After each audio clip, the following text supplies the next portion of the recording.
70 노인의 외아들, 그에게 남겨진 유언장은 내 아들이 아니다는 충격적인 절연 선언이었습니다. 딸은 그 유언을 믿고 재산을 독식했지만 어린 아내는 억울함 속에서 눈물로 아들을 키웠습니다. 20년 후 성인이 된 아들이 유언장을 들고 판사님 찾아가자 그 비문에 숨겨진 아버지의 지독한 사랑이 드러납니다.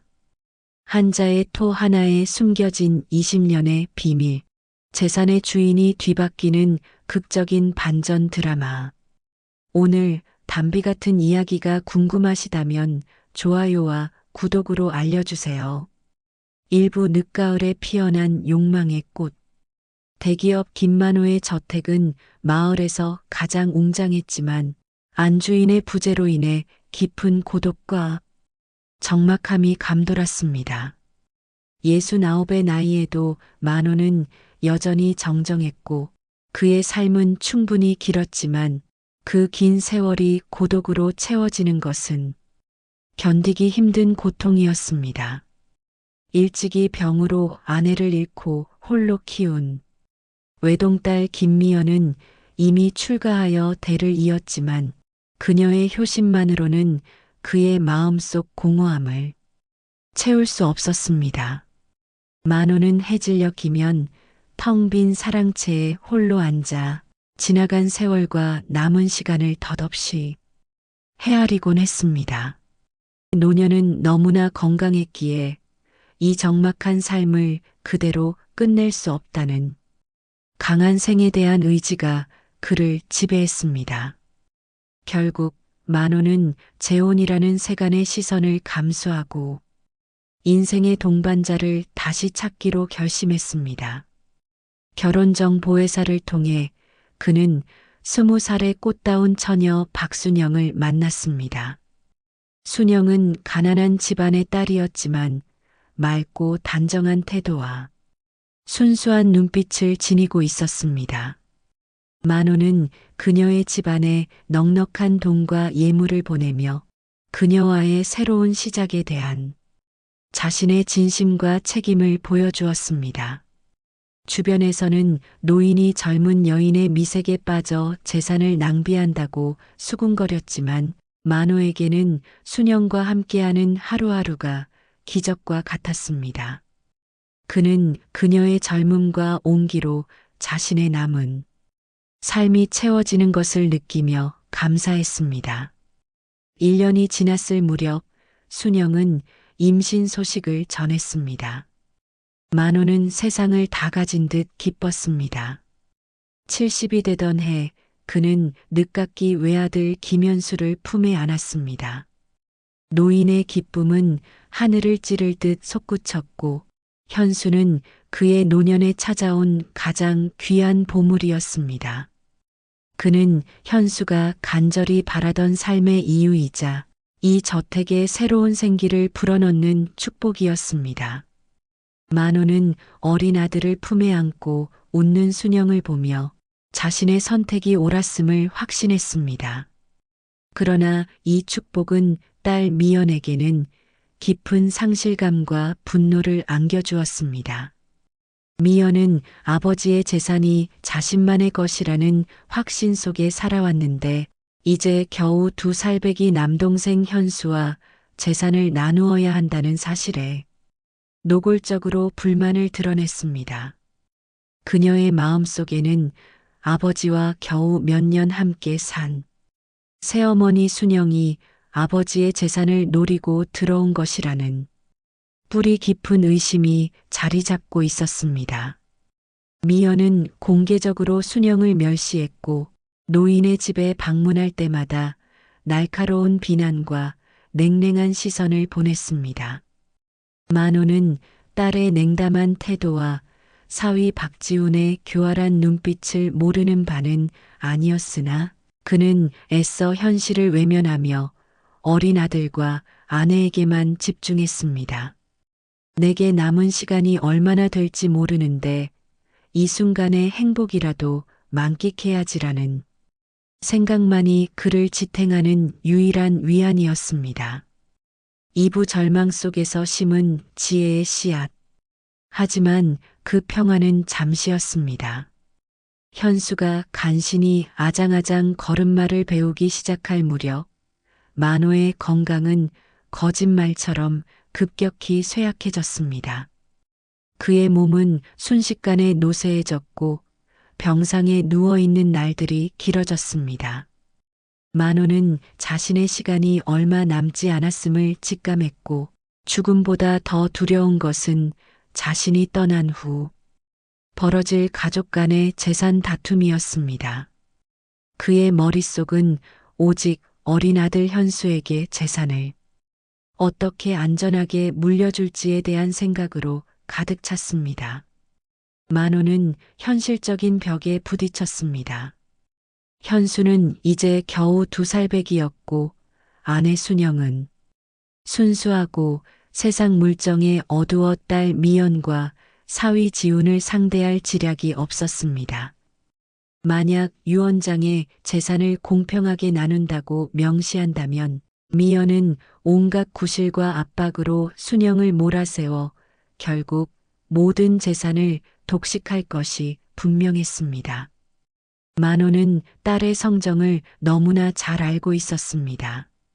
미연은 아버지의 오랜 재산을 자신이 당연히 물려받아야 할 권리로 여겼기에 늦둥이 동생에게 재산을 나누어 주고 싶지 않은 강한 욕망에 사로잡혀 있었습니다. 고뇌 끝에 만호는 자신의 죽음 후 재산을 둘러싼 탐욕의 폭풍으로부터 어린 아들을 보호할 수 있는 유일한 방법을 찾아냈습니다. 그것은 딸 미연의 탐욕이라는 가장 강력한 심리를 역이용하는 극단의 지혜였습니다. 그는 미연이 자신의 유언을 믿고 그 유언을 훼손하거나 숨기지 않고 오히려 소중히 보관하게 만들 비밀의 장치를 고안했습니다. 마지막 기력이 쇠하여 숨이 끊어지기 직전 만호는 순영을 침상 곁으로 조용히 불렀습니다. 그의 목소리는 거의 들리지 않았지만 그 속에 담긴 절박한 의지는 순영의 마음을 강타했습니다. 그는 눈빛으로 유서가 베개 밑에 있다는 사실을 알렸고 힘겹게 입을 열어 유언했습니다. 순영이, 내가 떠나거든 장례를 마친 후에 반드시 그때 봉투를 열어보시오. 그 전에 열면 안 돼요. 만호는 그 말을 마지막으로 어린 아들의 이름을 애처롭게 부르며 영원히 눈을 감았습니다. 순영의 통곡이 저택을 메웠지만 그 슬픔 속에서도 미연과 지훈의 눈은 베개 및 유언에 대한 계산으로 번득이고 있었습니다. 삼부 탐욕이 빚어낸 20년의 저주. 남편의 장례가 끝나자마자 미연과 지훈은 기다렸다는 듯이 유서 개봉을 재촉했습니다. 순영은 떨리는 손으로 베개 밑에서 봉투를 꺼내 들었습니다. 봉투를 개봉하자 안에는 만호가 힘겹게 썼을 8글자가 또렷이 새겨져 있었습니다. 70생자 비오자. 글을 읽을 줄 몰랐던 순영은 불안과 슬픔 속에서 미연에게 유언의 해석을 간절히 부탁했습니다. 미연과 지훈은 서로 눈빛을 교환했습니다. 미연은 승리의 미소를 감추며 차분하고도 냉혹한 목소리로 순영에게 아버지의 유언을 전달했습니다. 어머니, 아버님께서 남기신 유언은 70생자, 70에 낳은 아들은 비우자. 내 아들이 아니다라는 뜻이었습니다. 그리고 가색전지, 재산은 사위인 지훈에게 전하고 처타임 물취 그 어떤 남은 취하지 말라는 단호한 뜻을 남기셨습니다. 순영은 그 자리에서 정신을 잃을 뻔했습니다. 온몸에 피가 식는 듯한 충격과 남편에 대한 배신감, 그리고 어린 아들에 대한 절망이 그녀를 짓눌렀습니다. 그녀는 억울함을 호소하며 남편이 자신과 아들을 얼마나 사랑했는지 울부짖었지만 미연은 싸늘하게 웃으며 붓글씨로 쓰인 유언장을 눈앞에 내밀었습니다. 보시오, 이토록 명확한 아버지의 뜻이 적혀 있는데 어찌 거짓이라 하겠습니까? 아버님은 마지막까지 진실을 말씀하신 것입니다. 미연은 자신의 의심이 확신이 되는 순간 아버지의 유산을 독식할 수 있다는 기쁨에 전율했습니다. 아버지가 나를 믿으셨구나. 저 젊은 계집이 아버지를 속인 것을 알고 계셨구나. 결국 순영은 억울함을 호소할 곳조차 없었습니다. 그녀는 어린 아들 현수와 함께 만호가 생전에 주었던 최소한의 재물만을 들고 친정으로 쫓겨나듯 돌아가야 했습니다.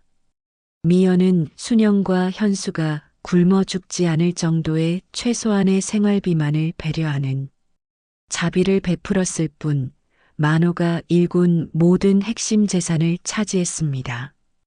20년의 세월 동안 순영은 가난 속에서 현수를 키우면서도 남편에 대한 깊은 원망과 아버지가 자신과 아들을 사생아 취급했다는 억울한 낙인에 고통받았습니다. 한편 미연과 지우는 만호의 재산을 기반으로 사업을 확장하며 더욱 부유한 삶을 누렸고 그 유언장이 자신들의 정당성을 증명하는 증거라고 굳게 믿으며 소중히 보관했습니다. 사부 20년의 침묵을 깨는 청년의 의지. 시간은 가혹했지만 순영의 사랑은 현수를 강하게 키웠습니다. 현수는 가난했지만 총명했고 어머니의 눈물과 한을 알기에 더욱 학문에 매진했습니다. 그는 20살 청년이 되었을 때 이미 한문을 능숙하게 읽고 해석할 줄 아는 제목이 되어 있었습니다. 그러나 그의 마음속에는 늘 아버지의 비밀 유언에 대한 풀리지 않는 수수께끼와 아버지가 정말 자신을 부정했는지에 대한 뼈아픈 의문이 자리 잡고 있었습니다. 현수는 어머니에게 아버지의 이야기를 끊임없이 캐물었고 순영은 눈물을 흘리며 남편이 현수를 얼마나 아끼고 사랑했는지 회상했습니다.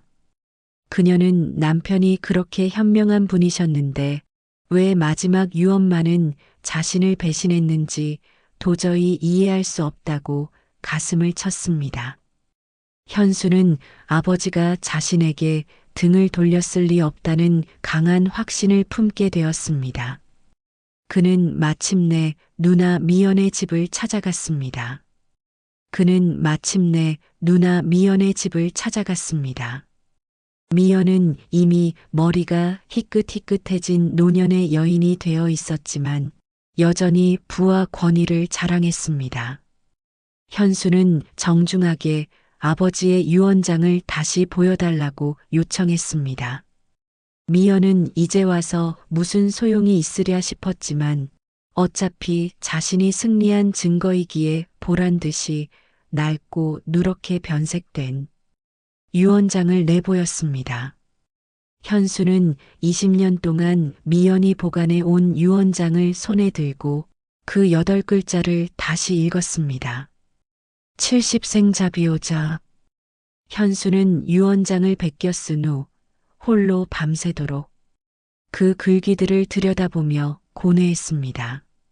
그리고 그는 마침내 이 지역에서 가장 현명하고 공정하다고 소문난 법원 사무실을 찾아갔습니다.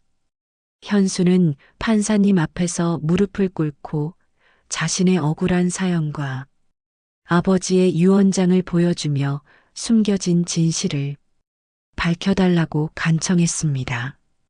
판사는 현수의 비장한 눈빛과 사연을 듣고 깊은 관심을 보였습니다. 판사는 유언장을 천천히 들여다보았습니다. 미연의 해석대로라면 너무나 냉혹한 유언이오.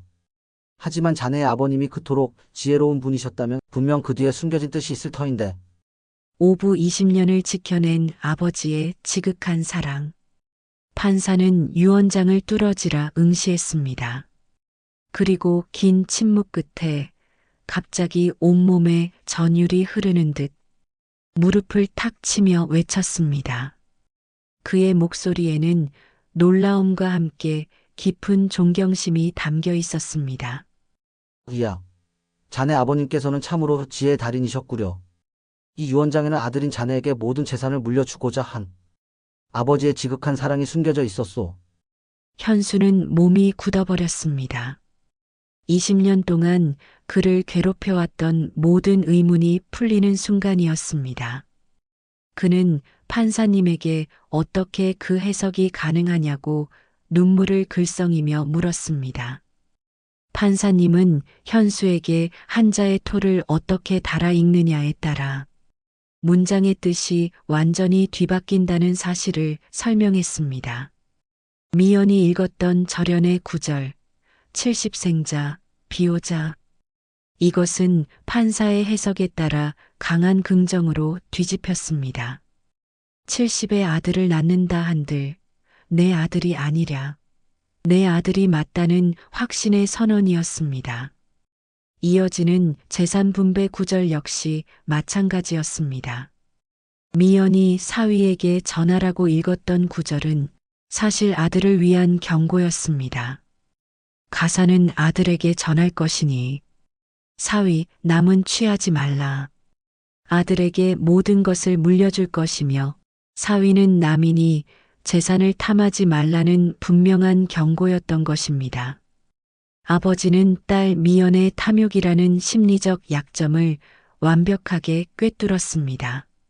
만약 유언에 아들에게 재산을 물려준다고 명시했다면 미연은 그 유언을 즉시 파기하거나 은폐했을 것입니다.